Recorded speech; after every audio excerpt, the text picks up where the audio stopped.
3 कट्ठाबाट सुरु गरेको थिएँ। अहिले मेरो टोटल अब अहिले एरिया चाहिँ अब माछा पालनको एरिया 9 बिघा छ। लगातार कुनै क्षेत्रमा लागे के गर्न सकिन्न र 3 कट्ठाबाट मत्स्य पालन सुरु गर्नुभएको 52 वर्षीय बुवा शरद गौतमजीले अहिले 9 बिघामा आफ्नो गौतम ह्याचरी तथा मत्स्य पालन फर्म सञ्चालन गर्दै हुनुहुन्छ। अचम्मको कुरा त आफ्नो 20 वर्षको कलिलो उमेरदेखि यो क्षेत्रमा लाग्नु भएको बुवाले अहिले 32 वर्ष भइसकेछ यसै क्षेत्रमा लागेको पनि। म अहिले 52 वर्षको भए। म चाहिँ 20 वर्षदेखि नै मैले 19 वर्षदेखि नै कृषि पेसामा लागेको हुँ र अहिले यस फर्ममा 30 वटा जति माछा पोखरी, 100 को हाराहारीमा बाख्राहरू, लोकल कुखुराहरू, रुखहरू र करिब 2 बिघा क्षेत्रफलमा धान खेती पनि गर्दै आउनु भएको रहेछ।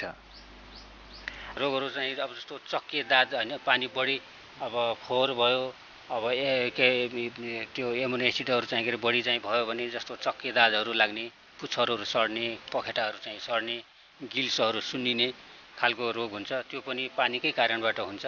त्यसमा हुन्छ र अर्को कुरा माछाहरू घिसिएर चाहिँ फङ्गस लाग्छ। अब त्यो ढुसी चाहिँ के अरे चप्टिन्छ। अब तीहरूमा चाहिँ के अरे जस्तो मालाकाइट ग्रिन, अब चुनाहरू चाहिँ के अरे प्रयोग गरेर त्यो ढुसीहरू नियन्त्रण गर्न सकिन्छ। आज हामीले यिनै बुवासँग आफ्नो 32 वर्षसम्मको मत्स्य पालन लगायत अन्य क्षेत्रमा गर्नुभएको अनुभवको कथालाई लिएर आएका छौँ। पुरा हेर्न नबिर्सिनु होला। नमस्कार दर्शकबिनहरू, मेरो नाम हो पशुपति जीसी र अहिले तपाईँ हेर्दै हुनुहुन्छ पिजिसी मिक्स। सर्वप्रथम तपाईँलाई हाम्रो यस च्यानलमा स्वागत छ। हजुर धन्यवाद। तपाईँहरूलाई पनि मेरो तर्फबाट, हाम्रो फर्मको तर्फबाट धन्यवाद। र सर्वप्रथम तपाईँको परिचय त्यो पनि भनिदिनुहोस् र यो कुन ठाउँमा अवस्थित छ त्यो पनि भनिदिनुहोस्। हाम्रो यो लम्बाई नगरपालिका वार्ड नम्बर 2 कान्तिपुरमा अवस्थित यो फर्म यहाँ चाहिँ गौतम ह्याचरी तथा मत्स्य पालन प्रणाली चाहिँ उद्योग चाहिँ के अरे दर्ता भएको लगभग अहिले लगभग 16-17 वर्ष जति भयो। अब मैले कारोबार त अलि पहिलेदेखि नै गरेको थिएँ, तर फर्म अब आधिकारिक चाहिँ दर्ता चाहिँ हाम्रो त्यही 15-16 वर्ष यस्तै हाराहारी चाहिँ मा चाहिँ दर्ता मात्रै भएको छ। सुरुमा त मैले 2046 सालबाट सुरु गरेको हो माछा पालन। अब सुरुमा अब सानो स्केलमा गरेको थिएँ, 3 कट्ठाबाट सुरु गरेको थिएँ। अहिले मेरो टोटल अब अहिले एरिया चाहिँ अब माछा पालनको एरिया 9 बिघा छ। अब यो फर्मभित्र विभिन्न कार्प जातका माछाका चाहिँ बच्चाहरू उत्पादन र खानी माछा टेबल फिस उत्पादन र चाहिँ के अरे लोकल कुखुरा, अब लगभग 100-150 लोकल कुखुरा, लगभग 100-125 जति बोयर जातका बाख्राहरू, अब यसमा चाहिँ अब हाँस अनि लौकाट यस्ता चाहिँ अलि थोरै मात्रामा छन् तिनीहरू र यो भित्र अब यही सञ्चालनमा यिनी छन्। भनेपछि सुरुवातमा तपाईँले मत्स्य पालनबाट चाहिँ सुरुवात गर्नुभयो र अहिले तपाईँसँग बाख्रा पालन लगायत लोकल कुखुराहरू यिनी सबै छन् भन्नुभयो। लगभग 46 साल भनेपछि करिब अहिले 30 वर्ष जति 30-32 वर्ष भइसक्यो र यो अन्तरालमा आइरहँदा चाहिँ तपाईँलाई के कस्तो उतार चढाव आयो होइन पहिला चाहिँ र अहिलेमा के फरक छ? उतार चढाव त यस्तो, कृषि पेसा गरिरहँदाखेरि मैले त अब आफ्नो सुरुकालदेखि नै अब सुरु अवस्थादेखि नै मैले विभिन्न कृषि पेसाहरू चाहिँ गरेँ। त्यसमध्येमा अब खाद्यान्न बाली भयो, त्यसपछि अब केरा खेती, अनि त्यसपछि अब भैँसी पालन, गाई पालन, बङ्गुर पालन, अब हाँस, अब यस्ता चाहिँ मैले गरिराखेको थिएँ। तर तिनीहरूमा अब बजारको चाहिँ समस्या अनि अलिकति आएर अब त्यो चाहिँ अब आफ्नो लगानी अनुसारको उत्पादन चाहिँ गरे नहुने अब त्यो देखिराख्यो। पहिले त मेरो यो माछा पालन चाहिँ होइन, सुरुमा मैले 3 कट्ठाबाट त सुरु गरेँ, सुरुदेखि नै थियो 3 कट्ठामा। तर बिचमा चाहिँ गरे अब मेजर खेती चाहिँ अरू चाहिँ खाद्यान्न बाली, अब तरकारी खेती यस्तो चाहिँ गर्ने थिएँ।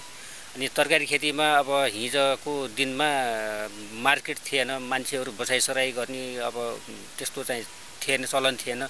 स्थानीय उपभोक्ताहरूले आफै उत्पादन गरेर आफै चाहिँ गरे अब खानी गर्ने गर्थे र तरकारीहरू चाहिँ बिक्री हुँदैन थियो।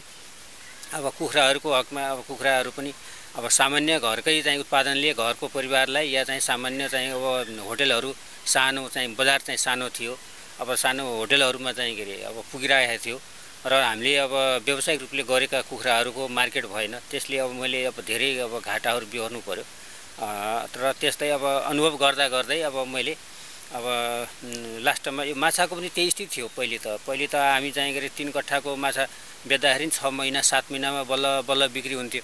अब अहिले आएर जस्तो बसाइसराईको क्रम चाहिँ बढ्यो, अब सहरी चाहिँको माहौल चाहिँ बढ्यो, अब मान्छेहरूले चाहिँ अब पैसाहरू चाहिँ के अरे कमाउन थाले, आय आर्जन गर्न थाले। अब हिजो जसले एकजनाले पनि रोजगारी पाउँदैन थियो, अब सामान्य चाहिँ के अरे मजदुरहरूले काम पाउँदैन थियो। अहिले बसाइसराईको क्रममा अब मान्छेहरू अब घरहरू निर्माण गर्ने, बाटाघाटाहरू खुले, अब यातायातको चाहिँ सुविधा भयो। अब यहाँका चाहिँ अब किसानहरू अब किसान गर्ने ठाउँमा अब खेतीपाती गर्ने ठाउँमा खेतीपाती गर्ने, त्यसपछि फाल्टु समयमा चाहिँ अब तपाईँको अब टाढा टाढा जिल्लाहरूमा गएर पनि अब कमाएर अफ टाइमहरूमा उसको चाहिँ फाल्टु समयमा गएर मजदुरी गरेर कमाएर ल्याएर पनि अब उनीहरूले चाहिँ के अरे आफ्नो चाहिँ बिजनेस भनौँ न आफ्नो चाहिँ आर्थिक चाहिँ सुधार गरे। त्यसले गर्दाखेरि मान्छेको अब मेन कुरा के हुन्छ भने उत्पादन मात्रै भएन कि आर्थिक स्रोत पनि हुनुपर्ने रहेछ त्यसलाई उपयोग गर्नलाई। अब हिजो त्यो अवस्था थिएन र चाहिँ मैले जब कि 3 कट्ठाको माछा अब 6 महिना 7 महिना लाएर बिक्री गर्नु पर्थ्यो भने अहिले 8-9 बिघामा चाहिँ मेरो माछा छ, तर अब बढीमा चाहिँ के अरे 2 महिना 3 महिनामा पनि पुग्दैन। अब त्यो के त भने अब मान्छेको जीवनस्तर अब खानपिनमा चाहिँ के अरे अब वृद्धि भयो, आयस्तरमा वृद्धि भयो, अब मान्छेको चाहिँ अब विचारहरूमा मान्छेको चाहिँ के अरे अब उसमा माछा के अरे मासुभन्दा माछामा चाहिँ ताक बढी हुन्छ र स्वास्थ्यको लागि राम्रो हो भन्ने कुराहरू अब त्यो चाहिँ ज्ञान भयो। त्यसले गर्दाखेरि अब अहिले आएर माछा जति भए पनि हामी चाहिँ पुर्याउनै सक्दैनौँ। अब अहिलेको अवस्थामा अब माछाको अब मार्केट राम्रो छ।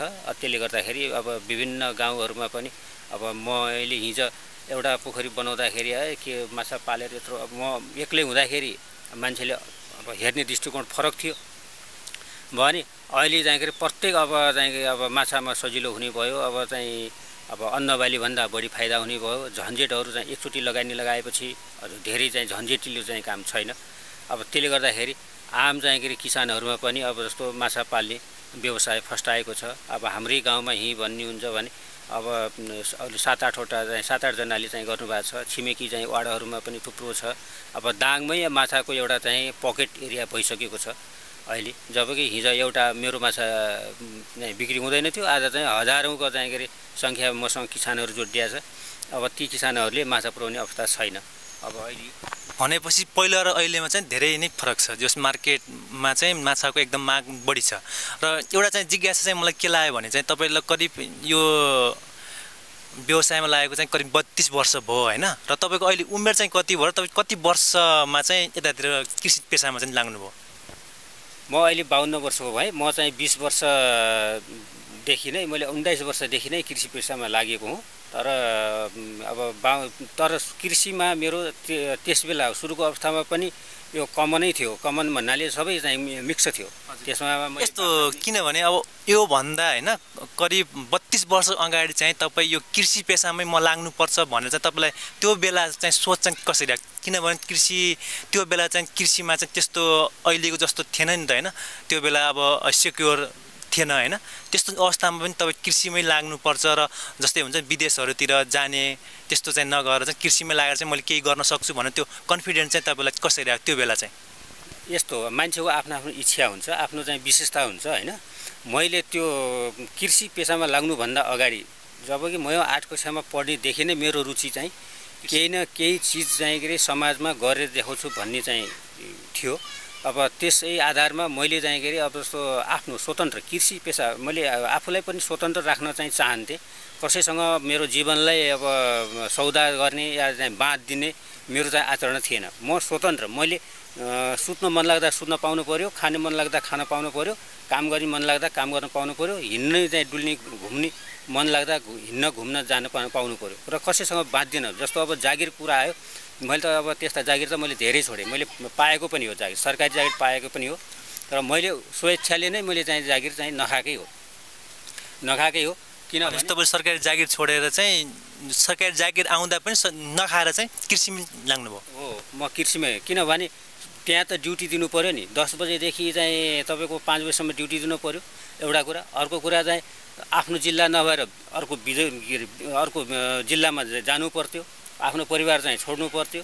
र अर्को कुरा जस्तो अब खाना खाएर अब चाहिँ तपाईँको आराम गर्ने मन लाग्ला या खाना खाएर कतै जाने मन लाग्ला, तर चाहिँ जागिर खाएको भए त उसँग बाँधिएर हामी चाहिँ के अरे अब आफ्नो मन लागे त गर्न पाउँथेनौँ।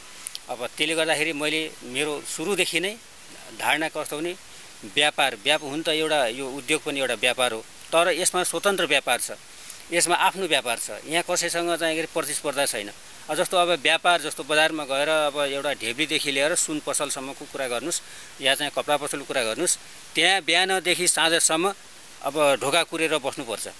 अनि त्यसपछि अब तपाईँको त्यहाँ चाहिँ एउटा चाहिँ मान्छेलाई बन्धन छ, किनभने मैले ढोका लगाएँ 5 मिनट पनि मैले ढोका बन्द गरेँ पनि मेरो ग्राहक फुत्किन्छ भन्ने चाहिँ धारणा हुन्छ। तर हाम्रो चाहिँ पेसामा के हुन्छ भने आज चाहिँ के अरे एउटा ग्राहक आयो भने तर त्यो ग्राहकले अन्त त पाउँदैन, अब भोलि त आएर लिइहाल्छ, अर्को पसलमा जान्छ भन्ने कुरा चाहिँ छैन। अब त्यस कारणमा मैले हिजैदेखि सुरुदेखि नै मैले कृषि पेसा नै मैले अगाडि अब रोजेँ। मेरो चाहिँ 8 कक्षामा पढ्ने बेलादेखि नै को चाहिँ के अरे यो चाहिँ के अरे रोजाइ हो, चोइस हो। अब त्यस क्रममा अब यो सरकारी नीति, अब परिस्थिति, अब यो सामाजिक परिवेश, अब यसले गर्दाखेरि कृषि हिजो चाहिँ फस्टिएन, कृषिबाट धेरै घाटा भयो, धेरै भनौँ न दुःख भयो। त्यो कुरा आफ्नो ठाउँमा छ। त्यस बेला चाहिँ मार्केट थिएन, मेन कुरा त मार्केट हो। हामी उत्पादन गरेर मात्रै भएन नि, उत्पादन गरेर त कुहाएर त काम छैन, त्यसलाई चाहिँ के अरे अब नगदमा परिणत गर्नु पर्यो। अब त्यस आधारमा चाहिँ हिजोको परिस्थिति बेग्लै थियो र अहिले चाहिँ के अरे को मान्छेको आय स्रोत पनि वृद्धि भयो, जनसङ्ख्या वृद्धि भयो, बसाइसराईको चाहिँ के अरे क्रम चाहिँ भयो, पहाडका मान्छेहरू आए, मान्छेहरू विदेश गएर चाहिँ के अरे कमाएर चाहिँ के अरे ल्याएर यहाँ चाहिँ आफ्ना जहान केटाकेटीलाई मन लागेको चिज खाने, खुवाउने, लगाउने, घर बनाउनेदेखि लिएर सबै कुराहरूमा परिवर्तन आयो। अब त्यो परिवर्तनले गर्दाखेरि अब अहिले यहाँ जुनसुकै चाहे एउटा चाहिँ के अरे काँक्रो फलाउनुहोस्, बेच्छु भने चाहिँ बेच्न पाउनुहुन्छ। तर हिजो के अरे लसुन चाहिँ तपाईँको चाहिँ लसुन खेती भनेर चाहिँ एउटा गर्यो, लसुनमा चाहिँ विदेशमा अब औषधि रूपमा जान्छ भनेर त्यहाँ चाहिँ लसुन खेती गर्यो। अब विदेशमा गएन, अब 2 रुपियाँ किलो चाहिँ बेच्नु पऱ्यो। अब के चाहिँ अब त्यसमा त अब कुनै आलु लगाए, आलु उत्पादन गर्यो, अब कुनै अब इन्डियाले चाहिँ आलु पेलिदियो, अब यहाँको नेपाली चाहिँ के अरे आलु त चाहिँ के अरे 2 रुपियाँ किलो, 4 रुपियाँ किलो, 5 रुपियाँ किलो आलु चाहिँ के अरे हुन्थ्यो। अनि त्यसले गर्दाखेरि यहाँ हिजोको किसानहरू अब धेरै चाहिँ नोक्सानमा थिए, धेरै घाटा थियो। अब यसले गर्दाखेरि अब त्यो चेतना पनि थिएन, विदेशबाट आएको चिजहरू अब त्यो चाहिँ त्यसमा कति चाहिँ के अरे अब विषादी प्रयोग भएको छ, कति टाढादेखि आएको छ, कति सडेको छ, कति चाहिँ के छ।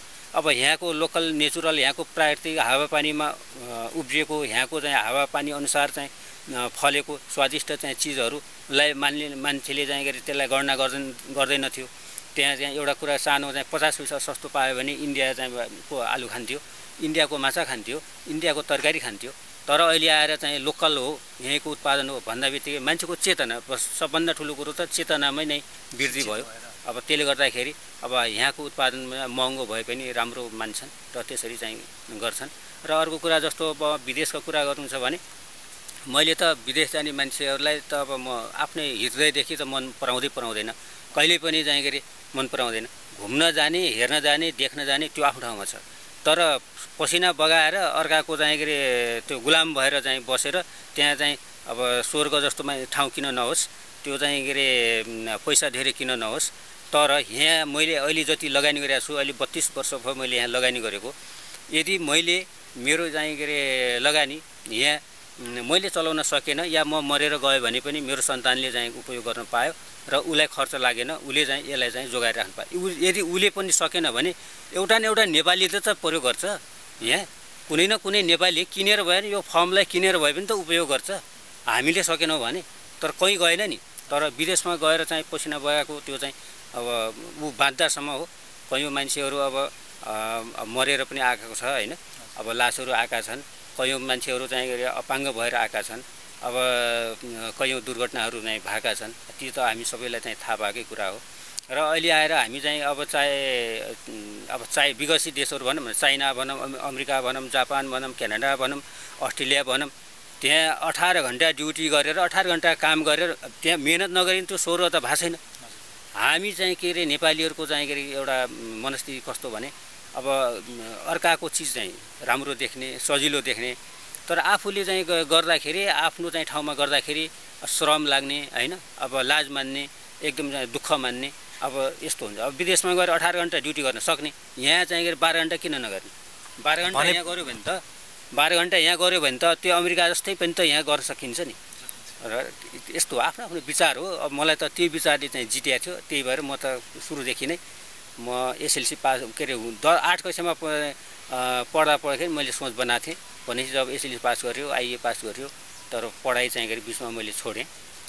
भनेपछि तपाईँको भनाइ चाहिँ यहाँ रोजगारी नपाएर भन्दा पनि यहाँ काम गर्न चाहिँ लाज मानेर चाहिँ अहिले विदेशिनीको सङ्ख्या चाहिँ बढिरहेछ भन्नु खोज्नु भएको? त्यो त एकदम रियलै हो, किनभने मान्छेहरू जस्तो हामीले अहिले चाहिँ मसँग एउटा फर्म छ, यहाँ चाहिँ गरी धेरै कामहरू छ। मैले चाहिँ लगभग 6 जना 7 जना 8 जना 10 जना हाम्रो परिवार चाहिँ 5 जनाको हाम्रो परिवार छ। अब हाम्रो परिवारले टोटली हामी आफै काम गर्छौँ यहाँ, र बाहिरको मान्छे पनि लगभग 5-6 जना चाहिँ के अरे रोजगार दिन्छौँ, तर टिक्दैनन्। किनभने उनीहरूलाई चाहिँ के अरे एउटा कस्तो हुन्छ भने यहाँ नजिकको कुरा अब हेला हुन्छ, अब टाढा गयो भनेपछि अब देख्दैन, या चाहिँ कृषि फर्ममा चाहिँ के अरे काम गर्न गाछ अरे फल्नु, मेरो मान्छे त चाहिँ त्यहाँ चाहिँ के अरे अब एउटा चाहिँ के अरे कुखुरा फर्ममा या कृषि फर्ममा या माछा फर्ममा गाछ अरे भन्ने किसिमको चाहिँ परिवारबाट चाहिँ हुने। अनि त्यसपछि र धेरै भएर त्यस्तै भयो हुनाले अब हामीलाई अब मान्छे यस्तो चेन्ज गर्नुपर्ने अवस्था आइराखेको हुन्छ। अब यो त के हो भने अब यहाँ चाहिँ अब हातले गर्ने चिजहरू भयो, परिश्रम गर्ने चिजहरू भयो, अब एउटा चाहिँ सामान्य चाहिँ के अरे कृषि फर्म हो। अब त्यहाँ चाहिँ गर्ने कुराहरूमा अब उनीहरूले अब विदेशमा जस्तो अब यहाँ कुनै अब त्यस्तो चाहिँ यान्त्रिक त चाहिँ छैन, र यसलाई आधुनिकीकरण गर्ने, यसलाई मेसिनीकरण गर्ने हैन, गर्यो भने अब भोलि चाहिँ के अरे त्यो नहोला, त्यो आफ्नो ठाउँमा छ।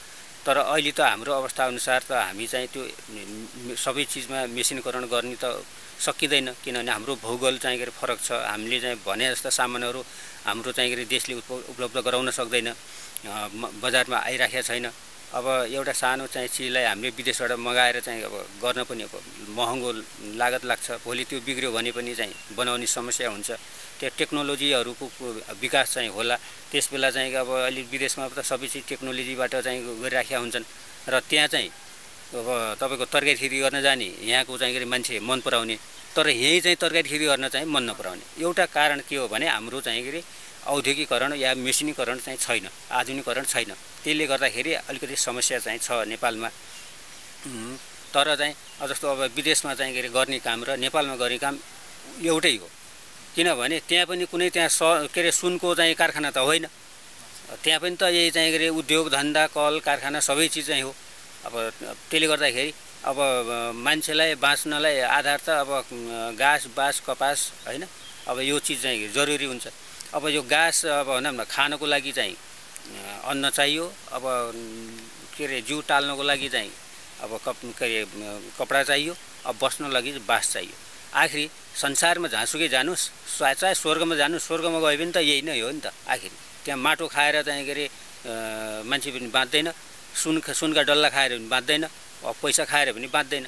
आखिर चाहिने त चाहिँ कृषि उपजै हो, र मेन चाहिँ मान्छेलाई चाहिने आवश्यक चाहिँ चिजहरू हामी उत्पादन गर्न चाहिँ हामी चाहिँ मान्छेले लाज मान्ने, तल्लो काम भन्ने मेन जुन चिज हो। भोलि अब अरू फाटे कपडा लाए नि भयो नि, तर चाहिँ मन लागेको चिज खान पाउने, आफ्नो शरीरलाई तागत लाग्ने चिज उत्पादन गर्न हामीलाई चाहिँ लाज लाग्ने, यो त हाम्रो चाहिँ सोचाइ एकदमै गलत हो। अब त्यो चाहिँ सुस्त अब आइराखेको छ, अब भनौँ न त्यसको विकास भइराखेको छ, त्यो सोचको परिवर्तन चाहिँ के हुँदैछ। विदेशबाट हेरिराख्नु भएको जति पनि साथीहरू हुनुहुन्छ उहाँहरूले चाहिँ नेपालमा गएर माछा पालन गर्नु पर्यो भन्ने बारेमा चाहिँ सोचिराख्नु भएको छ, र यो माछा पालन गर्दाखेरि चाहिँ केही कुरामा ध्यान दिनुपर्छ, माछा पोखरी खनिसकेपछि कुन कुन जातका माछाहरू राख्नुपर्छ भन्नेमा चाहिँ अन्यल हुनुहुन्छ होला, र यसको बारेमा चाहिँ तपाईँले होइन माछा पोखरी खन्दाखेरि चाहिँ के कुरामा ध्यान दिनुपर्छ, जग्गा होइन कस्तो किसिमको हुनुपर्छ होइन लगायत त्यस सम्बन्धी चाहिँ केही कुराहरू भनिदिनु न। अब यस्तो छ, अब मान्छेले के हुन्छ भने अब एउटा कुरा के हुन्छ भने जस्तो थ्योरिकल हिसाबमा एउटा चाहिँ थ्योरी बन्या हुन्छ, हामी किताबमा पढ्छौँ, अब बुलेटिनहरूमा चाहिँ के अरे हेर्छौँ, अब पोस्टरहरूमा हेर्छौँ, अब त्यो हेरेको आधारमा मान्छेले अब कुनै पनि व्यवसाय चाहे माछा होस्, बाख्रा होस्, कुखुरा होस्, चाहे जेसुकै होस् त्यो पाल्न चाहिँ के अरे सुरु गर्यो र त्यसको आधारमा मात्रै अब आफ्नो नलेज छैन, तर एउटा अर्काको देखाइसिकी अर्काले त्यो गरेछ, म चाहिँ के अरे अब त्यो त्यही गर्छु, अब त्यहाँबाट चाहिँ फल्नाले यस्तो विकास गर्यो, अब मैले पनि चाहिँ केही गर्छु भनेर चाहिँ त्यो गर्नभन्दा सबैभन्दा पहिले आफूले आफ्नो जुनसुकै पेसालाई पनि अब एकदम सानो चाहिँ के अरे रूपबाटै त्यसलाई चाहिँ के अरे बुझ्नु जरुरी हुन्छ र कसरी हुन्छ, अब कहाँ उत्पादन गर्ने अनि कसरी बिक्री गर्ने, मार्केट छ कि छैन, अनि सबै कुराहरू चाहिँ उत्पादन हुन सम्भव छ कि छैन, उत्पादन भइसक्यो भने त्यसलाई सञ्चय गर्ने अवस्थाको छ कि छैन, या चाहिँ के अरे अब मार्केटसम्म पुर्याउन सक्ने चाहिँ के अरे बजारको चाहिँ के अरे ऊ चाहिँ छ कि छैन, सम्भावना छ कि छैन, मान्छेले त्यसलाई कति उपयोग गर्छन्। हामीले जुनसुकै चिज पनि उत्पादन गऱ्यौँ भने बिक्री भएन भने त्यो कुनै उत्पादनको अर्थ रहँदैन। त्यसलाई चाहिँ अब इन्कममा चाहिँ कन्भर्ट गर्न सक्नु पर्यो। अब त्यसको चाहिँ बारेमा पहिले बुझ्नु जरुरी हुन्छ। जब बुझिसकेपछि अब अहिले आएर चाहिँ जस्तो जुनसुकै पेसालाई पनि हामीले सानो रूपबाट त्यसलाई चाहिँ के अरे विकास कसरी गर्ने, हामी एकैचोटि ठुलो चाहिँ उसमा जस्तो लाखौँ रुपियाँ करोडौँ रुपियाँ खर्च गरेर अब एकैचोटि संरचनामा फसाउने अनि 1-2 वर्ष पछाडि अब फेरि त्यो आफूले गर्न सकेन भनेपछि फेरि चाहिँ संरचनाहरू चाहिँ त्यस्तै अस्तव्यस्त रहने। अनि नेपालीको अहिलेको चाहिँ बानी नै यही नै छ, अर्काको देखेर गर्ने तर चाहिँ त्यसमा लागि नपर्ने। अनि त्यसपछि त्यसलाई चाहिँ जति दिनुपर्ने समय दिनुपर्ने हो, लगानी जति लगाउनु पर्ने हो। अनि त्यसपछि त्यसमा अब टेक्नो कुराहरू चाहिँ अब विकास कसरी गर्ने, कम लगानीमा धेरै उत्पादन चाहिँ कसरी गर्ने, सानो एरियामा धेरै उत्पादन कसरी गर्ने भन्ने कुराहरूको सोच राखेर गऱ्यो भनेपछि जुनसुकै क्षेत्रमा पनि राम्रो छ, भविष्य छ। आखिर हामीलाई चाहिने कृषि नै हो, मेन त अब कृषि नै हो। अब कृषिबाट उत्पादन चाहे हामी तरकारी उत्पादन गरौँ, चाहे अन्नबाली उत्पादन गरौँ, चाहे माछा उत्पादन, चाहे बाख्रा खसी बोका कुखुरा उत्पादन गरौँ, आखिर हाम्रै स्वास्थ्यको लागि हाम्रै चाहिँ उपयोगको लागि हो। अब त्यो मेन कुरा त अब हामी 1000 रुपियाँ किलो या 1500 रुपियाँ किलो म हाल्छु भनेर उत्पादन भएको चिज चाहिँ हामी किन्न पनि पाउँदैनौँ भने आखिर पैसाको कुन अर्थ हुन्छ र। अब त्यसले गर्दाखेरि बुझ्न जरुरी के हो त भने प्रशस्त मात्रामा उत्पादन होस् र कम लागतमा उत्पादन होस्। जबकि कम लागतमा उत्पादन भयो भने उपभोक्ताले पनि कम लागतमा चाहिँ पाउँछ। हाम्रो चाहिँ के अरे लगानीमा चाहिँ के अरे अब तपाईँको खर्च बढी भयो भने त अब महँगो उत्पादन भयो। अब महँगो उत्पादन भयो भने आम रूपमा मान्छेले खान सक्दैन, किन्न सक्दैन, प्रयोग गर्न सक्दैन। अब त्यसले गर्दाखेरि मेरो चाहिँ के विचारमा भनौँ के लाग्छ भने जति सक्यो नयाँ टेक्नोलोजी ल्याएर त्यसलाई चाहिँ के अरे कम लगानीमा धेरै उत्पादन गरेर सस्तोमा चाहिँ आम उपभोक्ताले खान पाउने या प्रयोग गर्न पाउने वस्तुहरूको विकास गर्नुपर्छ भन्ने चाहिँ हो। अब अहिले हाल आएर मैले चाहिँ अब माछाको एउटा फर्म छ मसँग, मेन चाहिँ मेरो माछाको फर्म हो। 7-8 जातको माछाहरू चाहिँ के अरे उत्पादन गर्छौँ र 7-8 जातको माछाहरूलाई फेरि यो उपयोगको लागि भनौँ न मासुको उत्पादन, खाने माछा उत्पादनको लागि पनि चाहिँ के अरे हामी चाहिँ गरिराखेका छौँ। अब यसमा हाम्रो common carp, grass carp, silver, बिगेट, रहु, नैनी, भाकुर, अनि त्यसपछि आएर यो अरू चाहिँ के अरे अब क्याटफिसहरू हुन्छन् जस्तो पङ्गासिस छ, अनि मङ्गुर माछा छ। तर मङ्गुर माछालाई अब हाम्रो नेपालमा त्यति सुटेज छैन, किनभने मांसाहारी माछा हो। मांसाहारी माछालाई हामी मासु चाहिँ खुवाएर पाल्न सक्दैनौँ। त्यसले गर्दाखेरि अब हाम्रो मेन चाहिँ के अरे भनेको त कार्प जातकै माछा हो। त्यसमा चाहिँ के अरे अब त्यसमा पनि रहु नैनी, विशेष गरेर रहु नैनी यो, किनभने मार्केटमा जस्तो चाहिँ के अरे बजारमा होटलहरूमा मान्छेले अब सानो साइजको माछाहरू मन पराउने भएका हुनाले बढी चाहिँ के अरे रहु नैनी नै बढी उत्पादन हुन्छ र हामीहरूले बच्चा पनि बढी उत्पादन गर्छौँ। यहाँ जस्तो अब हाम्रो चाहिँ के अरे क्षेत्रमा हाम्रो चाहिँ के अरे राप्ती अञ्चलकै चाहिँ के अरे अब कुरा गर्ने हो भने अब जति पनि रहु नैनीको बच्चा या चाहिँ के अरे कार्प जातको माछाहरूको बच्चा बिक्री र खपत हुन्छ, त्यसको तुलनामा अरू माछाहरू एकदमै कम बिक्री हुन्छ। अब खानको लागि पनि उपयुक्त छैन र चाहिँ स्वादको लागि पनि उपयुक्त छैन। अनि त्यसपछि तपाईँको उत्पादनमा पनि धेरै महँगो दाना प्रयोग गर्नुपर्छ र रिस्क छ। अब जाडो हाम्रो चाहिँ मौसम एकदम चाहिँ चेन्ज हुने भएको हुनाले जाडो सिजनमा ती चाहिँ क्याटफिस माछाहरू चाहिँ मर्ने गर्छन्। अब त्यसले गर्दाखेरि ती माछाहरूलाई अब समयमा चाहिँ के अरे बेच्न सकेन भनेपछि अब किसानले चाहिँ घाटा बेहोर्नु पर्ने अवस्था आउँछ। त्यसले गर्दाखेरि अब यो चाहिँ कार्प जातको माछाहरू कुनै पनि समस्या छैन, जुनसुकै वातावरण पनि चाहिँ गरी बढ्छ। र अहिले राप्ती अञ्चलमै अब हाम्रो माछाको चाहिँ व्यवसाय फस्टाएको छ। लगभग अहिले मसँग अब राप्ती अञ्चलकै अब हिसाब गर्ने हो भने लगभग 1500 किसान त मसँग आबद्धै छन्। वार्षिक रूपमा चाहिँ ती किसानहरूलाई लगभग कति जति भुराहरू चाहिँ तपाईँले उपलब्ध गराउनुहुन्छ? हामी यहाँबाट चाहिँ लगभग 1.5 करोड चाहिँ गरी भुराहरू चाहिँ फिङ्गर साइजको भुराहरू 1.5 करोड चाहिँ बिक्री हुन्छ यहाँबाट वार्षिक रूपमा। अब हाम्रो फागुनदेखि साउनसम्म मेन चाहिँ के अरे समय हो यो भुराहरू चाहिँ स्टक गर्ने अनि त्यो किसानहरूले लैजाने। हामी यो लगभग 6 महिनाको चाहिँ अब बिचमा हामी लगभग 1.5 करोड चाहिँ के अरे भुराहरू यहाँबाट चाहिँ बिक्री भइरहेको छ। अनि यो जुन नयाँ पोखरीहरू हुन्छ होइन, त्यसमा चाहिँ भुराहरू राख्ने उपयुक्त समय भनेको चाहिँ कुन हुन्छ? सबैभन्दा पहिले त मान्छेले के हुन्छ भने सिजन के हुन्छ भने माछा चाहिँ हाम्रो तातो पानीमा उत्पादन हुने चाहिँ माछाहरू हुन्। त्यसले गर्दाखेरि हामीले फागुनको पहिलो हप्तामै माछा स्टक गर्नुपर्छ, चाहे नयाँ मान्छे होस् चाहे पुरानो मान्छे होस्। हामीले संरचना बनाउने भने हिउँदमा जस्तो जाडोको सिजनमा माछाको वृद्धि हुँदैन, त्यो भएर कुनै पनि पोखरी नयाँ निर्माण गर्नु छ भने पनि असोज कार्तिकबाट सुरु गरेर फागुनसम्म तयार पार्नुपर्छ। यदि पुरानो पोखरी छ भने पनि अब पुरानो पोखरीमा सिफ्ट गरेर कुनै पोखरीमा अब माछाहरू स्टक गर्ने, कुनै पोखरी खाली गरेर मर्मत सम्मार गर्नुपर्ने छ भने जाडो सिजनमा चाहिँ के अरे पोखरी सुकाएर अब त्यसलाई मर्मत गरेर हामीले चाहे नयाँ चाहिँ के अरे किसान होस् चाहे पुरानो किसान होस् त्यो फागुनको पहिलो हप्तामै भुराहरू स्टक गर्नुपर्छ। अनि भुराहरू स्टक गरिसकेपछि राम्रोसँग चाहिँ जानेको छ, सबै चिज चाहिँ के अरे गरेको छ भनेपछि वर्षमा 2 लट माछाहरू उत्पादन चाहिँ निकाल्न सकिन्छ। वर्षमा 2 लट चाहिँ 2 लट निकाल्न सकिन्छ। जस्तो हामी फागुनमा माछा भुरा चाहिँ स्टक गऱ्यो भनेपछि लगभग जेठको अन्तिम असारमा चाहिँ एउटा उत्पादन चाहिँ निस्किन्छ भने फेरि असारमा चाहिँ के अरे फेरि नयाँ भुरा चाहिँ स्टक गऱ्यो भने तपाईँको कार्तिक मुसेरमा अर्को चाहिँ के अरे लट निस्किन्छ र वर्षमा 2 लट चाहिँ के अरे गर्न सकिन्छ। र कति पनि दर्शक बिनहरूलाई चाहिँ के कन्फ्युज हुन्छ भने 1 कट्ठामा चाहिँ कति जति माछा हाल्नुपर्छ भने चाहिँ त्यो कन्फ्युज भए हुन्छ होइन। लगभग हामीले 1 कट्ठामा करिब कति माछा चाहिँ हाल्न सक्छौँ?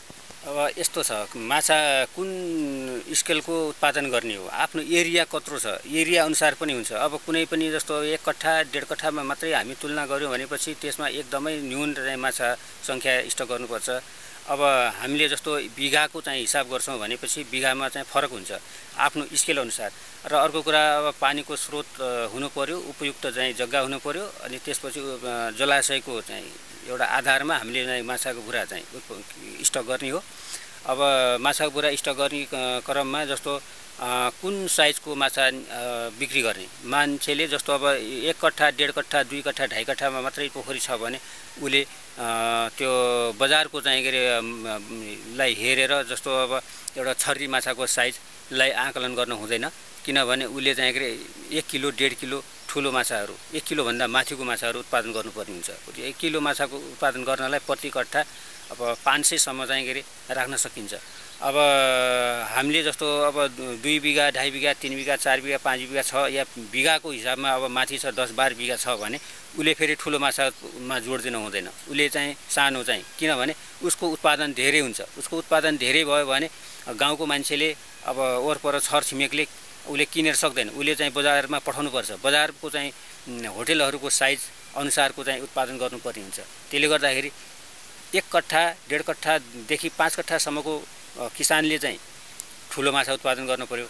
उसले जबकि आफ्नो वरपर गाउँघर छरछिमेकलाई चाहिँ अब बिक्री गर्नु पर्यो। र अब 1 बिघा 1.5 बिघा 2 बिघादेखि 5-10-12 बिघा जग्गाको चाहिँ उत्पादन गर्ने मान्छेहरूले बजारलाई मध्यनजर गर्नु पर्यो, किनभने उसको माछा बिक्री गर्नलाई त चाहिँ होटेल चाहियो। अब होटेलमा चाहिँ तपाईँको काटेर चाहिँ अब गरेको माछा त बिक्री हुँदैन, सिँगै चाहिँ के अरे तपाईँको बिक्री हुन्छ। त्यसले गर्दाखेरि त्यो खालको उत्पादन गर्नुपर्ने हुन्छ। र छर्री माछाको लागि तपाईँको रहु नैनी उपयुक्त हुन्छ भने अब ठुलो माछा चाहिँ के अरे उत्पादन गर्नको लागि कमन गरास सिल्भर बिगेट उपयुक्त हुन्छ, त्यसलाई मेजर गराउनु पर्यो। र अर्को कुरा उत्पादन गर्ने क्रममा आफूले कुन माछा कुन साइजको निकाल्ने र कहाँ बेच्ने कुराहरू तयार भइसक्यो भने अब कुन माछालाई कसरी चाहिँ के अरे पाल्ने, कुन माछालाई कसरी पाल्ने, आखिर प्रत्येक जातको खाने आहार बस्ने उहरू फरक छ। त्यो चाहिँ जात अनुसारको चाहिँ विशेषता हुन्छ। त्यो विशेषता अनुसारको हामीले आहार विहारहरू चाहिँ के अरे गर्नुपर्ने हुन्छ। जस्तो प्राकृतिक आहार खाने माछाहरू हुन्छन् भने अर्को चाहिँ कृत्रिम चाहिँ के अरे आहार बढी हामीले हालिदिएर मात्रै चाहिँ उनीहरूले जिउ धान्न सक्ने या चाहिँ उत्पादन हुन सक्ने खालका माछाहरू हुन्छन्। जस्तो ग्रासलाई घाँस दिनु पर्यो, कमनलाई बढी दाना दिनु पर्यो। अब सानो सानो किसानहरूले कमन र ग्रासलाई बढी फोकस गर्नु पर्यो र त्यसलाई चाहिँ के अरे घाँस र दाना बढी दिनु पर्यो भने ठुलो किसानहरूले अब रहु नैनीलाई चाहिँ प्राथमिकता दिनु पर्यो, जसले गर्दाखेरि अब प्राकृतिक आहार चाहिँ प्रशस्त हुने खालको चाहिँ के अरे वातावरण मिलाइनु पर्यो। अब जस्तो गोबर मल, युरिया, डिएपी हैन, अब त्यसले गर्दाखेरि ल्याउहरू उत्पादन गर्ने। ती अब रहु नैनी सिल्भर बिगेट भनेको ल्याउ खाने माछा हुन्। त्यसले चाहिँ अब मलको व्यवस्था गर्नु पर्यो। अब जात अनुसार हाम्रो उत्पादन चाहिँ गर्ने प्रक्रिया अनुसार त्यो चाहिँ फरक हुन्छ र त्यसरी र हामीले एउटा पोखरीमा कति जातका माछाहरू राख्न सकिन्छ? हामी मांसाहारी बाहेक चाहिँ यो शाकाहारी माछा 6, 7, 8 किसिमको राख्न सकिन्छ। यसमा कुनै अब यसमा प्रतिस्पर्धा हुँदैन। अब एउटा चाहिँ जलीय वातावरणलाई पनि पर्यावरण चाहिँ हुने हिसाबले, जस्तो हामी अब कुनै पनि पोखरीमा अब ग्रास राखेन भने अब ग्रासले वरपर डिलबाट घाँसले चाहिँ के अरे पोखरी डुबाउँदै जान्छ, जसले गर्दा घाँसले मल्युलपनलाई खाइदिन्छ, पानीमा भएको अक्सिजनलाई चाहिँ के अरे खाइदिन्छ र घाँसले डुबाउँदै गयो भने अरू कुनै माछा हुँदैन। त्यसले गर्दाखेरि पर्यावरण मिलाउनको लागि पनि हामी चाहिँ सबै जातको माछाहरू मिक्स गरेर हाल्नुपर्छ, ताकि जसले एउटाले नखाएको चिज अर्काले उपयोग गर्छ, अर्काले नखाएको चिज अर्काले उपयोग गर्छ। त्यसले गर्दाखेरि पानीको सन्तुलन, पानीको पर्यावरण सबै चिजहरूको उपयोग हुन्छ। दानाको लागि चाहिँ हामीले घरमै बनाएको दाना चाहिँ खुवाउँदा उपयुक्त हुन्छ कि बाहिरबाट किनेको दाना चाहिँ खुवाउन सकिन्छ? अब सजिलोको हिसाबमा गर्नुहुन्छ भने त किनेको दाना सजिलो भयो, रेडिमेड हुन्छ, बोराबाट ल्याएर चाहिँ के अरे खुवाउँदा ठिकै हुन्छ। तर महँगो छ, महँगो चाहिँ के अरे पर्छ, किनभने एउटा कष्ट चाहिँ त्यहाँ लागेको छ, एउटा उद्योग दर्ता भएको छ, उद्योगले कर तिर्छ, त्यसले कच्चा पदार्थहरू विदेशबाट ल्याउँछ, त्यहाँ श्रम लागेको छ, मेन पावर लागेको छ, त्यसले सबै चिज कटाएर अनि त्यसले उसले नाफा लिएर बल्ल किसानलाई दिने हो। अब त्यसले गर्दाखेरि महँगो पर्छ। रेडिमेड दाना बनाउ दाना आयो भने अब हामीले आफै चाहिँ के अरे गऱ्यो भने सानो सानो स्केलमा गर्ने किसानहरूले आफै बनाउँदा फाइदा हुन्छ। किनभने कच्चा पदार्थहरू हामीले यहीँकै चाहिँ स्रोतबाट पनि गर्न सकिन्छ। र जस्तो अब मङ्गुर या चाहिँ के अरे अब बैठा, पङ्गासिस भनौँ जातका माछाहरू चाहिँ पाल्नु पर्यो भनेपछि हाम्रो यहाँको दानाले चाहिँ के अरे तिनीहरू फस्टाउँदैन, तिनलाई रेडिमेड दाना चाहिन्छ। र कार्प जातका माछाहरू जो सिल्भर, बिगेट, रहु, नैनी, भाकुर यिनीहरू छन्। अब यिनीहरूलाई त हाम्रो चाहिँ यहीँकै दानाले पनि चाहिँ हुन्छ र यहीँको दाना, घाँस, तपाईँको चाहिँ मल, गाई भैँसीको मल, अब यिनीहरूले पनि चाहिँ यिनलाई हुन्छ। त्यसले गर्दाखेरि हामी जति सक्यो लागत घटाउने क्रममा हामीले हाम्रो चाहिँ के अरे अब अफ टाइम हुन्छ नि, जस्तो माछालाई दाना माछा मात्रै व्यवसाय छ भने त अब दाना चाहिँ के अरे बिहानमा चाहिँ राख्ने हो, पछि टाइममा त चाहिँ दानाको खोजीको, कच्चा पदार्थहरूको खोजीको गर्न सकिन्छ। त्यसलाई समय उपयोग गरेर आफूले यहाँ चाहिँ हामी उत्पादन गऱ्यो भने 40-45 रुपियाँ किलो घरमा बन्छ भने हामी चाहिँ के अरे अब रेडिमेड दाना ल्याउँछौँ भने तपाईँको चाहिँ के अरे 90 रुपियाँ 100 रुपियाँ किलो चाहिँ पर्न जान्छ। त्यसले गर्दाखेरि त्यो त स्केल अनुसार मान्छेले, जस्तो अब 10 बिघा 12 बिघाको खेती गरेको मान्छेले त अब फेरि आफै बनाएर सक्दैन, साध्य हुँदैन, त्यसले चाहिँ किन्नु नै पर्छ। सानो किसानले 5-6 कट्ठासम्मको किसानले 10-12 कट्ठासम्मको किसानले आफै उत्पादन गर्दा फाइदा हुन्छ। अनि यो माछालाई हैन दाना चाहिँ दिनमा कति पटक चाहिँ दिनुपर्छ अनिवार्य रूपमा? दाना मौसम अनुसार चाहिँ फरक पर्छ। मौसममा जस्तो फागुनदेखि तपाईँको जेठको लास्टसम्ममा 2 पटक दिए राम्रो। तर सबै जातको माछाहरूले अब जात विभिन्न जातका माछाहरू हुन्छन्। विभिन्न जातको माछाहरूको मुखको आकार चाहिँ फरक हुन्छ। कसैको ठुलो मुख हुन्छ, कसैको सानो मुख हुन्छ र कोही चाहिँ छिटो बढ्छ, कोही चाहिँ ढिलो बढ्छ, कोहीको साइज सानो होला, कोही चाहिँ ठुलो होला। यो साइजमा फरक पर्छ, उसको चाहिँ बनावट चाहिँ के अरे शारीरिक चाहिँ मुखहरूको चाहिँ फरक पर्छ। त्यसले गर्दाखेरि हामीले अब अब सानोले पनि खान पाओस् ठुलो पनि खान पाओस् भन्ने चाहिँ गरी हिसाबमा अब पर्याप्त पुग्ने गरी 2 टाइममा चाहिँ गरी हाल्न सकिन्छ। जो फागुनदेखि जेठको अन्तिमसम्म पानी पनि नयाँ हुन्छ, धेरै फोहोर भइसकेको हुँदैन र अर्को कुरा मौसम चाहिँ खुला हुन्छ, त्यहाँ चाहिँ गरी अक्सिजनको चाहिँ गरी कमी हुँदैन, हावा चल्छ, टक्क घाम लागेको हुन्छ, त्यसले गर्दाखेरि अक्सिजनको प्रब्लम हुँदैन। जब असार लाग्ने थालेपछि अब बादल लाग्ने, गुम्म गर्ने, हावा नचल्ने अनि पानी पनि सुस्त फोहोर हुँदै जाने, माछा पनि बढ्दै जाने, माछाको साइज पनि ठुलो हुँदै जाने अनि ठुलो माछा हुन्छ, धेरै खान्छ, धेरै खायो भने धेरै चाहिँ मल बिष्टाहरू चाहिँ छोड्ने गर्छ। अब त्यसले गर्दाखेरि पानी बढी फोहोर हुन्छ। त्यसकारणमा हामी चाहिँ बरु पुग्ने गरेर एकैपटक चाहिँ दिने, तर 2 पटक नदिने, किनभने साँझ चाहिँ दिएको दाना उसको चाहिँ शरीरले पचाउन नभ्याउँदै उसलाई अक्सिजन कम भइदिन्छ। त्यसले गर्दाखेरि रातिमा चाहिँ अक्सिजन कम भएर माछाहरू मर्न सक्छ। त्यो भावनाले अब असारदेखि असोजसम्म 1 टाइम दिने, तर सबैलाई पुग्ने गरेर अलि धेरै दिने, 2 पटक दिने दानालाई एकैपटक दिने। जबकि हामी चाहिँ बिहान 9 बजे 10 बजेतिर दाना दिन्छौँ भने साँझ 4 बजेसम्म उसले खाएर चाहिँ त्यसले बिस्टाबाट चाहिँ फालिसकोस्, जबकि ऊ चाहिँ रातिमा अक्सिजन कम नहोस् भन्ने खालको चाहिँ त्यो चिज मिलाउनुपर्छ। दाना दिँदाखेरि चाहिँ कस्तो छरेर दिने कि हैन, अब त्यो डल्ला पारेर दिने, कसरी दिनुपर्छ? दाना त यस्तो हो, अब माछाले प्राकृतिक रूपमा उनीहरूले अब सामान्य चाहिँ सूक्ष्म जीवाणु पनि अब गिल्सबाट छानेर खाने चाहिँ प्रजाति हो। जबकि अब त्यो चाहिँ अब हामीले आँखाले देख्न नसक्ने चिजहरू पनि उनीहरूले छानेर खान्छन्। र एउटा कुरा के हुन्छ भने जस्तो रेडिमेड दाना छ या हामीले घरमा बनाएको चाहिँ दाना छ, या चाहिँ घरमा बनाएको दाना पनि प्लेट दाना हो, या चाहिँ धुलो दाना हो। अब धुलो दाना हो भने मुछेर डल्ला पारेर अब पोखरीको साइज अनुसार धेरै 2 ठाउँ 3 ठाउँ 6 ठाउँ 8 ठाउँ 10 ठाउँमा चाहिँ दिन सकियो। अब प्लेट दाना हो भने त्यो प्लेट दानाहरूलाई पनि लगभग त्यही अब पोखरीको साइज अनुसार धेरै ठाउँ दिन सकिन्छ।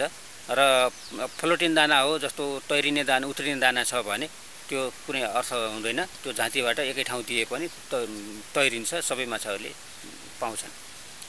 अहिले तपाईसँग चाहिँ कतिवटा पोखरी छन् र कति क्षेत्रफलमा छ? जुन पहिले त भन्नुभयो 3 कट्ठादेखि सुरु गरे त भन्नुभयो हैन, अहिले चाहिँ कतिवटा पोखरी छन् अनि कति क्षेत्रफलमा छ? अहिले हाम्रो सबै टोटल अब साना ठुलादेखि लिएर सबै चाहिँ मजेौलादेखि अब सबै लाएर 32 वटा पोखरी छन्। अब 32 वटा पोखरीमध्ये हाम्रो चाहिँ 9 बिघामा चाहिँ छ अहिले। अनि यो 9 बिघा सबै आफ्नै लगानीमा गर्नु भएको छ कि केही कस्तो लिजमा लिनु भएको कि? 9 बिघा मध्ये मेरो अहिले चाहिँ लगभग 6 बिघा चाहिँ आफ्नै हो र 3 बिघा चाहिँ मेरो लिजमा छ। अनि लिजको लागि कस्तो सरकारबाट चाहिँ हैन अनुदानहरू चाहिँ के कस्तो आउँछ? पोखरी जस्तै अहिले जति पनि अब अहिले युवाहरू चाहिँ के हुन्छ भने चाहिँ अनुदानको पछि लागिरहेका पनि हुन्छन् हैन, यसको लागि चाहिँ के छ? अनुदानहरू चाहिँ हैन के कस्तो आउँछ वा अनुदानको लागि प्रोसेसहरू के कस्तो छ? नै अनुदानको कुरा त म अनुदानको विरोधी हुँ। अब यहाँ मेरो संरचनामा आएर चाहिँ कसैले चाहिँ हेर्यो भने कति अनुदान ल्याएछ सोध्छ पहिले नै। मेरो संरचनाको अगाडि तपाईँ बोर्ड देख्नुहुन्छ कुनै अनुदानको भनेर मैले जवाफ दिने गर्छु। किनभने अनुदानको लागि के छ भने जति पनि अहिले नयाँ युवाहरू छन् हैन, उनीहरूको एउटा सोच भने के छ भने चाहिँ कृषिमा एउटा कस्तो भने ऊ एकदम कृषिमै लाग्छु भनेर नलागिकन चाहिँ एउटा अनुदान खाने हिसाबले चाहिँ लाग्ने प्रवृत्ति भएका युवाहरू चाहिँ थुप्रै छन् हैन। त्यस्तो युवाहरू जसले चाहिँ अब अलि मत्स्य पालन लगायत कुखुराहरू हैन त्यस्तोमा अनुदान पाइन्छ भनेर लाग्ने अनि पछि चाहिँ खाइसकेपछि नगर्ने त्यस्तो परिपाटी पनि छ, यानि कन्टिन्यू दिँदैनन्। र त्यसको लागि चाहिँ के अब मत्स्य पालनमा चाहिँ के कस्तो अनुदान छ वा छैन प्रस्तुत पारिदिनु? नै छ, अनुदान चाहिँ नभएको होइन, जुनसुकै अब उसमा चाहिँ विषयमा चाहिँ अनुदान छ, कृषिमा चाहिँ सबैमा अनुदान छ। अब यस्तो प्रवृत्ति छ जुन अहिले समाजमा देखेको प्रवृत्ति छ, जस्तो अब आफ्नो जग्गा नभए पनि लिजमा जग्गा ल्याउने अनि एउटा चाहिँ गरे जस्तो गर्ने अनि त्यसपछि सोर्स फोर्स लगाएर अनुदान चाहिँ लिने अनि त्यसपछि अब काम चाहिँ नगर्ने अनि त्यसपछि तपाईँको अनुदान आयो भने अनुदान चाहिँ लिएर त्यो अनुदानको पैसा अब आखिर खर्च त भए हुन्छ नि। उनीहरूले यति कुरा बुझ्दैनन् के कुरा बुझ्दैन हामी चाहिँ के अरे सरकारले पैसा दिन्छ या चाहिँ के अरे अब अनुदान आउँछ या विदेशी एडहरू चाहिँ एनजिओले दिन्छ भन्ने चाहिँ गर्छन्। तर जसले गरे पनि आखिर हाम्रो लगानी भनेको त 100% हो। 100% चाहिँ लगानीमा यही कुरा बुझिराखेका हुन्न मान्छेहरू। अब त्यही भएर अनुदानको पछि चाहिँ के अरे दौडिराखेका हुन्छ। 100% हामी लगानी गरेर संरचना बनाउँछौँ, हामीलाई दिन्छ उसले चाहिँ के अरे 50%। अब 50%मा पनि 10-15% चाहिँ चुहाट हुन्छ, रह्यो अरू चाहिँ के अरे 30-35%। अनि त्यसपछि त्यो 30-35% अनुदानले उसको सबै चाहिँ के अरे खर्च उठ्यो त उठ्दैन नि। तर त्यहीँनिर गल्ती छ कि अनुदान आएपछि त म यति चाहिँ के गर्छु भनेर एउटा कापीमा चाहिँ अब चाहिँ मल्टिप्लाई गरेँ होइन, एउटा चाहिँ हिसाब निकालेँ यति फाइदा हुन्छ भने अनि त्यसपछि गर्ने त्यो हुन्छ। तर जसले पनि चाहिँ कुनै पनि चाहिँ चिजमा लगानी गर्छ भने केही न केही चाहिँ आश गरे हुन्छ।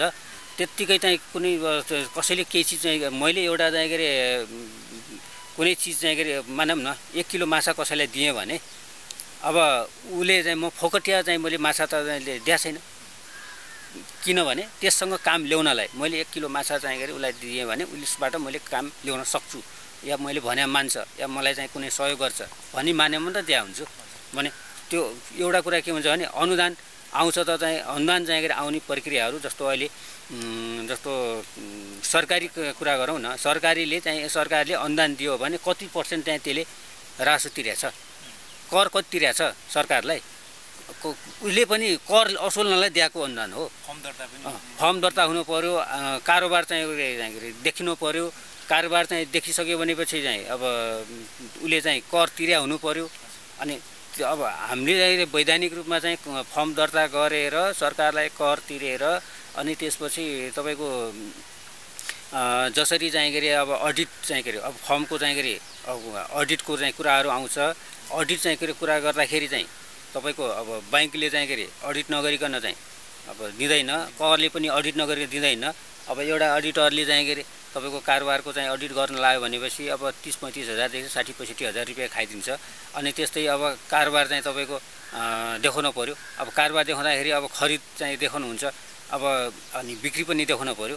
अनि बिक्री मात्रै देखाएर त भएन नि, खरिद गर्नलाई अहिले चाहिँ भ्याट बिलका कुराहरू आउला, अहिले यहाँ 5 नम्बरको बिलका कुरा आउला, कसले चाहिँ फोकटिया त्यतिकै बिल दिन्छ, दिँदैन नि। त्यसले गर्दाखेरि मान्छेले अब एउटा त्यो गहिररी बुझ्दैन र पोखरी चाहिँ 1 बिघामा पोखरी खने भने मैले यति अनुदान पाउँछु भनेर मात्र 1 करोड चाहिँ त्यो सोचे हुन्छ। त्यो झमेला कति छ, प्रक्रिया कति छ र केमा चाहिँ के अरे हामीलाई बाधा अडचनहरू आउँछन्। अब के कुराहरूमा चाहिँ के अरे त्यो त हामी चाहिँ अब सिक्न जरुरी छ। अब भन्ने कुराहरू चाहिँ थाहा छैन, त्यो अन्दाज हुन्न चाहिँ के अरे अब आउने गर्ने अनि त्यसपछि काममा हात हाल्ने अनि त्यसपछि 1-2 वर्षमै फेरि डिसमिस भएर जाने अब हुन्छ। अब यो चाहिँ अब देखिराखेको कुरा यो हो। अब मैले त अब त्यो बारेमा अब धेरै अब म त 3 कट्ठाबाट सुरु गरेको मान्छे हो र मैले 3 कट्ठाबाट सुरु गरिदिएको चाहिँ समय भनेको 32 वर्ष हो। तर फर्म दर्ता गरेर चाहिँ गरेको चाहिँ त्यही 17-18 वर्ष भयो। मैले फर्म पछि दर्ता गर्नुपर्ने रहेछ, दर्ता गर्यो भनेपछि हुने रहेछ। जस्तो अब ब्याङ्किङ अब प्रक्रियामा जस्तो लोनहरूको लागि दर्ता गर्दाखेरि अब ब्याङ्कले दर्ता गरेर चाहिँ गरेपछि उनीहरूलाई पक्को हुने भा हुनाले त्यसरी मैले पछि दर्ता गरेँ। नत्र मलाई चाहिँ जो दर्ता गर्ने यदि ब्याङ्कको लोन हुन थियो भने मैले पनि दर्ता गर्ने थिएन। मैले कर किन तिर्ने, म आफ्नै खुट्टामा उभिएको छु भनेपछि मलाई कसैको सहयोग छैन भनेपछि म किन दर्ता गर्ने भन्ने चाहिँ कुरा हुन्थ्यो। तर अब आखिर कारोबार बढाउँदै गर्ने क्रममा त सबै लगानी त आफै लाउन सकिँदैन। अब ब्याङ्कबाट कारोबार गर्नुपर्ने हुन्छ। अब ब्याङ्कमा कारोबार जाँदा बित्तिकै तपाईँको अब कारोबार चाहिँ देखिन पर्यो अनि त्यसपछि तपाईँको अडिट रिपोर्ट हुनु पर्यो। अडिट रिपोर्ट भइसके कर चाहिँ के तिर्नु पर्यो। अब यी धेरै कुराहरू छन्। अब त्यसले गर्दाखेरि अब यो चाहिँ मान्छेले जस्तो सामान्य रूपले अनुदान सामान्य चाहिँ ल्याउँछु, यति चाहिँ खान्छु, यस्तो गर्छु भनेर चाहिँ हुँदैन। भित्री रूपमा चाहिँ यस्तो छ। र अहिले स्थानीय सरकारले होइन तपाईँहरूलाई जस्तोलाई सहयोग गरेको छ कि छैन र अहिले सरकारबाट चाहिँ तपाईँहरू के चाहनु भएको छ? जस्तै हुन्छ यो गर्दै चाहिँ मैले अब यो जति अहिले यो व्यवसाय गरिरहेको छु यसलाई चाहिँ अहिले मैले अलि बढावा दिन्थेँ वा मैले अहिले उत्पादन नगरेका भुराहरू चाहिँ मैले थप उत्पादन गर्न सक्थेँ भन्ने जस्तो के गर्दै चाहिँ मैले त्यो गर्न सक्थेँ र तपाईँले चाहिँ गर्न खोजेको चाहिँ अब चाहिँ के छ भावी योजना चाहिँ? त्यस्तो अहिले केही छैन, केही पनि छैन। किनभने तपाईँको अहिले हाम्रो चाहिँ सरकार चाहिँ एउटा सरकार हो, तर सरकारको नीति चाहिँ के अरे एउटा कागजमा छ, व्यवहारमा छैन। अब कस्तो चाहिँ भन्नुहुन्छ भने जस्तो यो गरिदिए भने आश गर्ने कुरै छैन। सके आफै गर्ने हो, नसके कुनै सरकारसँग जोड्यो भने तपाईँ काम गर्दै गर्नुहुन्न।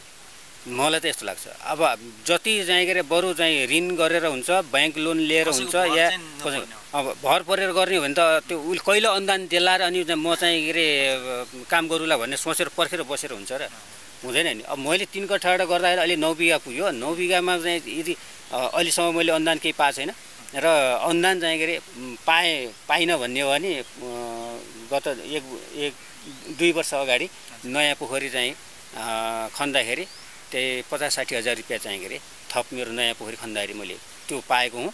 अब त्यहाँ बाहेक मैले चाहिँ कुनै अनुदान चाहिँ ल्याए पनि छैन। मेरो व्यक्तिगत चाहिँ के अरे तर्फबाट मैले कुनै 1 रुपियाँ मैले अनुदान पाए पनि छैन र अहिलेसम्म मैले ब्याङ्कमा चाहिँ कृषि लोनको सब्सिडी ब्याज पनि मैले पाएको छैन।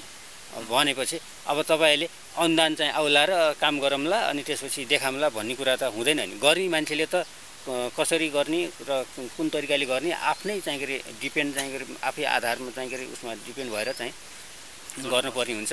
अब म चाहिँ त अब के हुन्छ भने अनुदानको लागि मान्छेले हत्या गर्छन्। अब त्यो भनेको के हो त, काम नगर्ने र त्यो अनुदानको लागि मात्रै नै योजना बनाएको मान्छेहरू हुन्छन्। अब त्यसलाई त मैले के भन्नु छैन। अब मान्छेको आफ्नो चाहिँ के अरे सोच हो, आफ्नो विचार हो। त्यो चाहिँ त्यो कसैसँग कुनै टाउको दुख्ने कुरा पनि भएन। अब मेरो आफ्नो चाहिँ उसमा त अब यहाँ जस्तो अनुदान चाहिँ ल्यायो भने तपाईँको मेरो यहाँ 3-4 करोडको चाहिँ लगानी छ। अब 10-20 लाख रुपियाँ अनुदान देला, या प्रदेश सरकारले देला, या स्थानीय सरकारले देला, या केन्द्रीय सरकारले देला, या कुनै आखिर यहाँ अनुदान भनेर चाहिँ बोर्ड राख्नु पर्छ। मेरो यो चाहिँ यत्रो चाहिँ मेहनत, यत्रो चाहिँ 30-32 वर्षको एक्सपिरियन्स, मेरो 30-32 वर्षको चाहिँ के अरे लगानी, अब त्यो अब 20-25 लाखमा म बेच्ने यो त के हो त भने अब म त अनुदान म चाहँदैन। मैले अनुदान कुनै पनि अनुदान म लिँदैन। अब चाहिँ के अरे म प्रोसेस त योभन्दा अगाडि मैले गरेँ हूँ। मैले प्रदेशमा पनि हालेँ। अब मेरो बाख्रा फर्म छ, बाख्राको फोटो खिचेर लगेँ। बाख्राहरू चाहिँ खोरको चाहिँ फोटो खिचेर लगेँ। मेरो चाहिँ पोखरीको चाहिँ के अरे फोटो खिचेर लगेँ। मेरो फर्मको चाहिँ लगेँ। तर हेर्नु न विडम्बना, अब तपाईँको चाहिँ के अरे 1 रुपियाँ पनि मलाई चाहिँ परेन। र अहिले तपाईँले जुन यो 9 बिघामा गरेको छु भन्नुभयो होइन, यति ठुलो मात्रामा अहिले माछा पालिराख्नु भएको छ, मत्स्य पालन गरिराख्नु भएको छ, र यसबाट चाहिँ तपाईँको वार्षिक आम्दानी भन्दा पनि मासिक आम्दानी चाहिँ लगभग कति जति हुन्छ होला? अहिले एउटा के हुन्छ भने जति पनि दर्शकबिनले अहिले हेरिराख्नु भएको छ उहाँहरूलाई चाहिँ यति धेरै मात्रामा चाहिँ गर्दाखेरि मन्थली इन्कम चाहिँ कति हुँदो रहेछ भन्ने चाहिँ एउटा जिज्ञासा हुनसक्छ होइन। लगभग चाहिँ कति जति हुन्छ होला? यस्तो छ, आर्थिक पाटोतिर जाँदाखेरि अब मान्छेहरूले के हुन्छ भने अब फर्म चाहिँ ठुलो देखिया छ, अब राम्रो देखिया छ, या चाहिँ सबै चिज छ, तर दैनिक कति खर्च हुन्छ भन्ने कुराहरू चाहिँ अब मान्छेले त्यो चाहिँ गर्दैन। अब त्यसमा चाहिँ अब हाम्रो अब खर्च त अब हामी लगभग 8-9 जना चाहिँ मान्छे छौँ भनौँ होइन। त्यहाँ काम गर्ने उनीहरूलाई तलब दिनु पर्यो, अब दाना दिनु पर्यो, अनि त्यहाँ पोखरीहरू मर्मत गर्नु पर्यो। अब त्यहाँ चाहिँ अब पानीको स्रोतहरू जुटाउनु पर्यो, जस्तो अब विद्युतहरू भयो, अब डिजल मोटर पम्पहरूदेखि लिएर सबैको त खर्च नगरिकन त त्यो त्यतिकै त आउँदैन। अब मान्छेले अब धेरै ठुलो भन्यो भने पनि मान्छेले विश्वास नगर्ने, र धेरै सानो भन्यो भने होइन होला लुकायो भन्ने होइन। अब त्यस्तो चाहिँ के अरे अवस्था आउँछ। अब हाम्रो चाहिँ के अरे मन्थली अब चाहन्छु नि त्यही हो,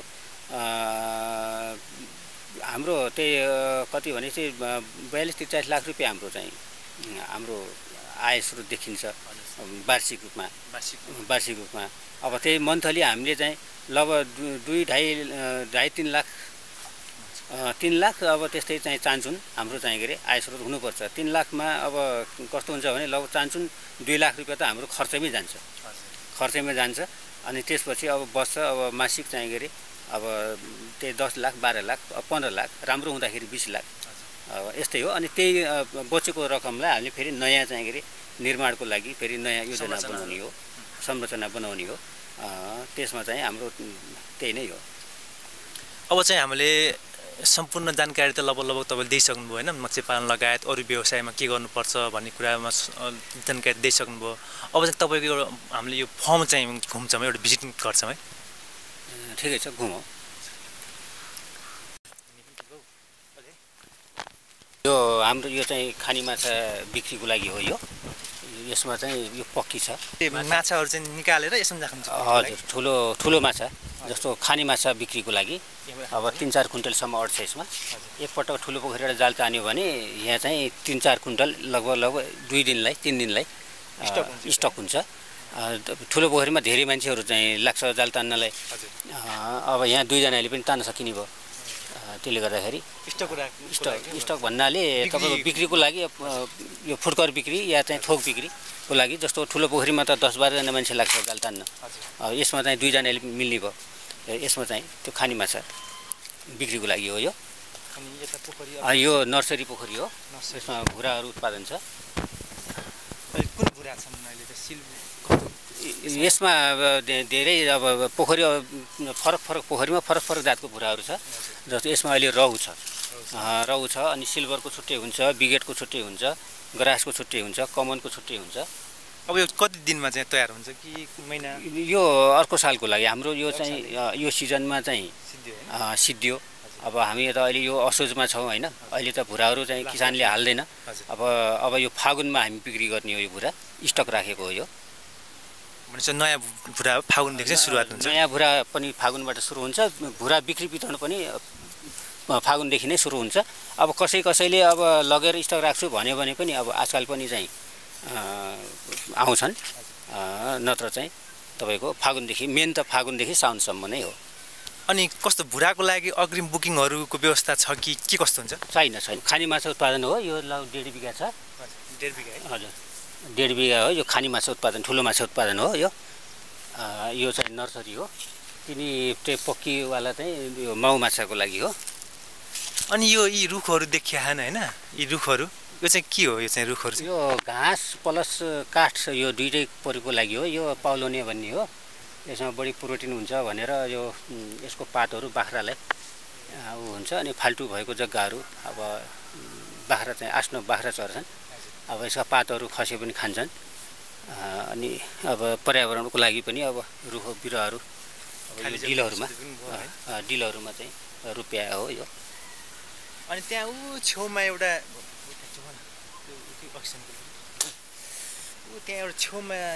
जस्तो एरेटर हो। अक्सिजन कम भयो भने त्यो एरेटर चलाएर जस्तो पानीमा भएको अक्सिजनलाई पूर्ति गर्नको लागि, कम भएको अक्सिजन पूर्ति गर्नको लागि त्यो चाहिँ लाइनबाट चल्ने हो? त्यो लाइनबाट विद्युतबाट चल्छ।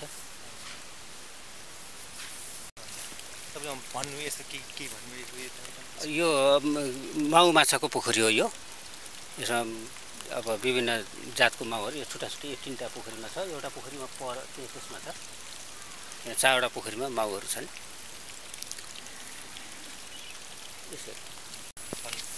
अब यही जस्तो यो पोखरीको पानीबाट पनि यता धान खेती, अब मलिलो पानी, अब खासै मल हाल्नु पर्दैन यसमा। यो पोखरीको बगेको मलिलो पानी यसमा उपयोग भएको छ।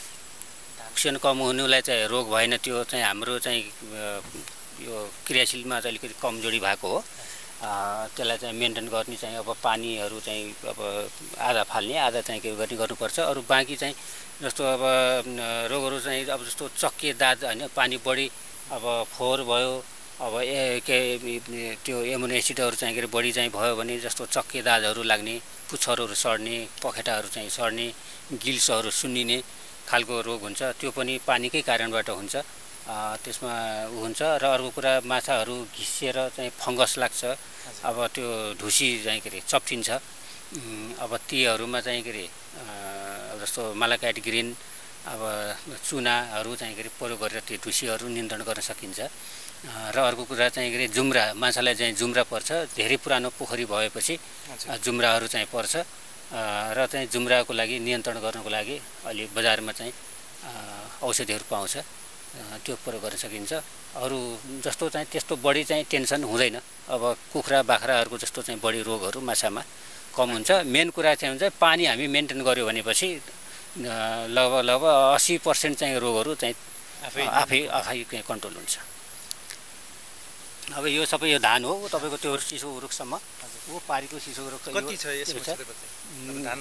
धान मात्रै तपाईँको 2 बिघा होला गरेका छन्। एकदमै थोरै लगाउने बेलामा थोरै सुँगाएको मात्रै हो। अब हामी यो कस्तो राम्रो छ नि एकदम बालाहरू पनि।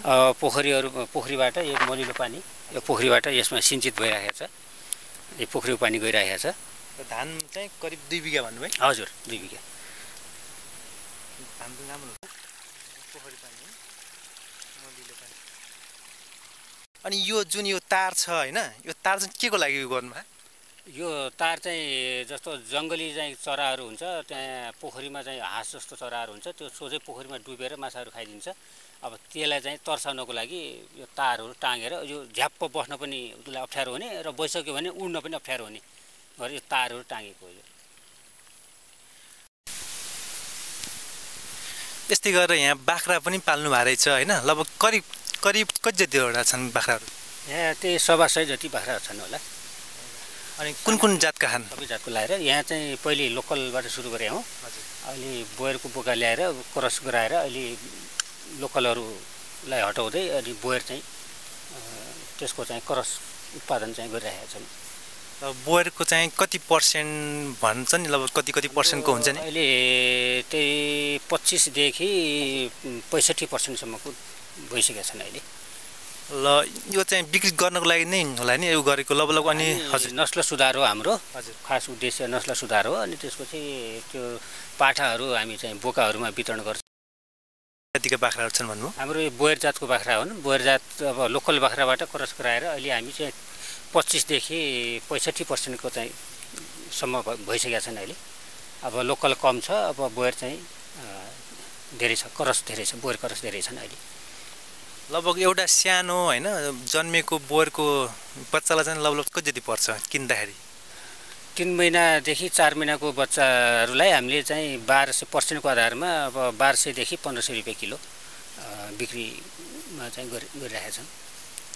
अहिले बजारमा बाख्राको मार्केट चाहिँ कस्तो छ? बाख्राको त अत्यधिक चाहिँ के अरे माग छ। हामी त पुर्याउनै नसक्नेमा छौँ। अब हामी अहिले त पाठी बेच्दैनौँ, पाठा मात्रै बेच्छौँ। अब 100वटा कम्तीमा पनि 100वटा माउ बोयरको भयो भने बल्ल हामी त्यसपछि पाठी वितरण गर्ने हो। अहिले चाहिँ बोकाहरू गरी पाठा चाहिँ हामी सानेमा बेचिदिहाल्छौँ। कसैले किन्न खोज्नुभयो भने चाहिँ तपाईँसँग सम्पर्क गर्दा पनि हुन्छ? गर्दा हुन्छ, तर टाइम कुर्नुपर्ने हुन्छ। अहिले तत्कालै त अहिले हामीसँग उपलब्ध छैन। अब ब्याएको चाहिँ के अरे सिजनमा वर्षमा 2 पटक ब्याउँछन्, 2टा सिजन हुन्छ। त्यो सिजनमा चाहिँ अब सम्पर्क गर्नु पर्यो। अनि यो जुन के अरे माछाको पोखरीहरू हुन्छ त्यसको ढिकमा चाहिँ यसरी घाँस भएकोमा बाख्रा पाल्दाखेरि चाहिँ राम्रो हुँदो रहेछ त्यहाँको घाँस खान? यस्तो सरसफाइ गर्ने बाख्राले अब यो सरसफाइ गरिदिन्छन्। अब एउटा दोहोरो फाइदा भनौँ न, यता बाख्रा उत्पादन भयो, उतातिर सफाइ भयो। अब झाडीहरूले अब चाहिँ पोखरीहरू डुबाउँछ। अब यो नियन्त्रण गर्छ झारहरू घाँसहरू। अनि बाख्राको लागि चाहिँ तपाईँहरूले कस्तो डाली घाँस युज गर्नु भएको छ कि यस्तै? पोखरीको वरिपरि सबै चाहिँ डाली घाँस छ। अहिले चाहिँ पारीतिर पनि अलिकति चाहिँ 3 बिघा जग्गा छ। 3 बिघा जग्गामा पनि पुरै पोखरीको वरिपरि डाली घाँसहरू छन्। अब रुखहरू पछि रुखको चाहिँ उसमा चाहिँ काम लाग्छ भने अहिले चाहिँ हाँगापातबाट चाहिँ के अरे बाख्राहरू गर्छन्। अनि भुइँमा चर्ने अनि घाँस छर्ने, घाँस खेती गर्ने सिजनली चाहिँ घाँस खेती गर्छौँ। दर्शकबिनहरू अब तपाईँले हेर्न सक्नुहुन्छ यो चाहिँ ह्याचरी होइन? यो डिस्ट्रिब्युटर ट्याङ्की हो। हामी यहाँबाट भुराहरू चाहिँ बिक्री गर्छौँ किसानहरूलाई। अब यो अहिले चाहिँ यो सिजन छैन अहिले। अब यो न त प्रत्येक चाहिँ उसमा माछाको भुराहरू देख्नुहुन्थ्यो, यो प्रत्येक उसमा अलग अलग जातको हुन्छ। अहिले चाहिँ यो अफ सिजन भएको हुनाले यो खाली छ अहिले। हामी चाहिँ फागुनदेखि सञ्चालन हुन्छ, फागुनदेखि साउनसम्म हो। अब यतातिर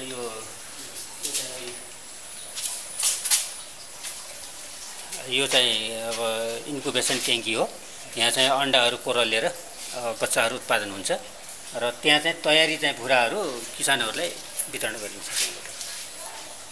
र अहिले जति पनि दर्शकबिनहरूले हेरिराख्नु भएको छ र यो राप्ती अञ्चल स्पेसली चाहिँ दाङ होइन, दाङमा हुनुहुन्छ भने वा नेपाल अधिराज्यभरि जहाँबाट हेरिराख्नु भएको छ र तपाईँहरूले माछाको भुरा एकदम राम्रो एकदम गुणस्तरीय माछाको भुरा चाहिँ तपाईँहरूले किन्न चाहनुहुन्छ भने चाहिँ यस फर्मलाई चाहिँ सम्पर्क गर्न सक्नुहुन्छ, जसको फोन नम्बर कन्ट्याक्ट नम्बर चाहिँ हामीले डिस्प्लेमा राख्दैछौँ। त्यहाँ गएर चाहिँ त्यहाँ सम्पर्क गर्न चाहिँ सक्नुहुन्छ त्यो नम्बरमा तपाईँहरूले हैन त्यही त हो मेरो मोबाइल नम्बर चाहिँ 98 578 41 961 हो त्यहाँ बोर्डमा पनि चाहिँ नम्बरहरू छ त्यहाँ बोर्डहरूबाट पनि प्राप्त गर्न सक्नुहुन्छ हो त्यसको लागि चाहिँ धेरै धेरै धन्यवाद अब मेरो तर्फबाट नि हजुरहरूलाई पनि धन्यवाद हस्